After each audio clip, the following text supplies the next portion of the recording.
day 3 in the Brian Walshe trial, and Nicholas Guarino is back on the stand. So they're still on cross-examination, so Larry Tipton brings back up the 3,677 searches that he has in the binder in front of him that you can see right there.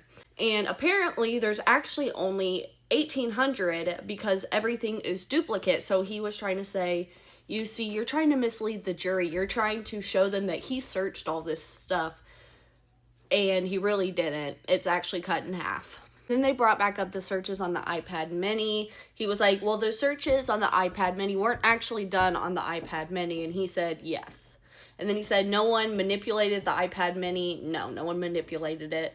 Then he asked Nicholas Guarino if he made a written report or anything. He said he didn't. He just got all the data off the phones and shoved it in a binder and gave it to the prosecution. They go over how the records in this binder are misleading because of the duplicates. They also don't have a key explaining what a redirect is. Like when you search something up, for example, nail polish, and then you click on one of the other websites, like maybe it says how to do red nail polish, that kind of thing. And then he asked them, on January 1st, is there any activity on the MacBook between 3:50 a.m. and 4:50 a.m.? And he said, I don't remember. And then Tipton said, go look, because you should know. Trooper Guarino is acting like he knows nothing. He asked, did the user of the MacBook have access to honest messages? He said no. He brought up the disposal of the body searches and how they don't reference murder, and then body disposal options does not reference murder, yes. And then there was also a search, cool ways to be buried, and he was like, that doesn't reference murder, does it? No, obviously. Above ground burial options, does that reference murder? No.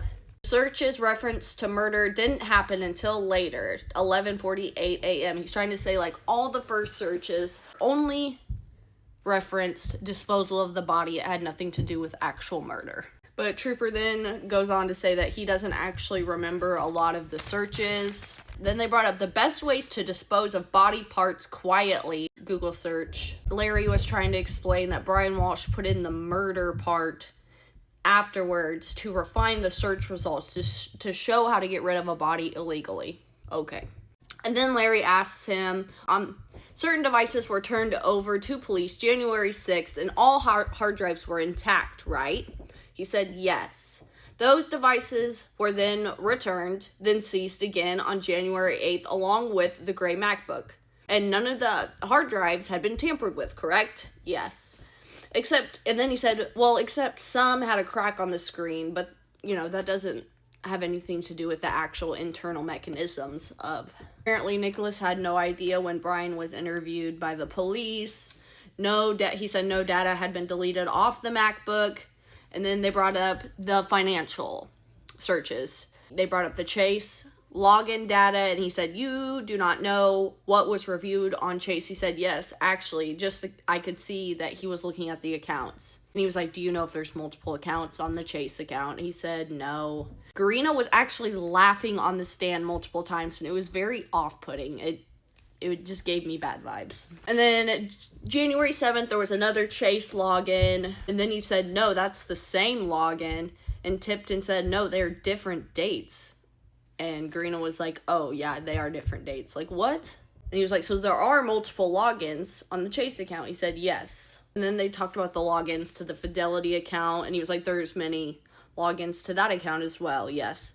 And then he goes, you can't tell this jury how many times the Chase account was logged into. Correct. Same with Fidelity. Correct. Then he said there was searches for a Porsche right before someone logged into the Chase account, probably insinuating that they were looking at the Porsches and then they wanted to see how much money they had in their account. And there was also searches for a diamond ring, and these searches occurred just before the divorce searches occurred. And the divorce searches started with a search about Kate Holmes' divorce. And then he asked Guarino, only 21 minutes of divorce searches in the 15 days of data that he had collected. And he said yes. So that's really not that much time, especially if there's 1,800 searches. And then he said some of the divorce searches were only a minute or so long. And then during the search, some were redirects. He said, I don't remember if some were redirects or not. And then he said, there are searches that include cleaning a wood floor. Yes. And concrete floors? Yes.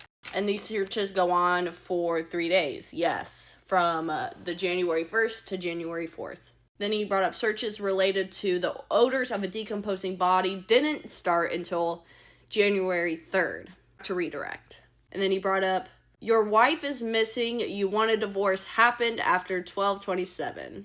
He said yes. Was there a PC or a laptop with a traditional hard drive at the house? No.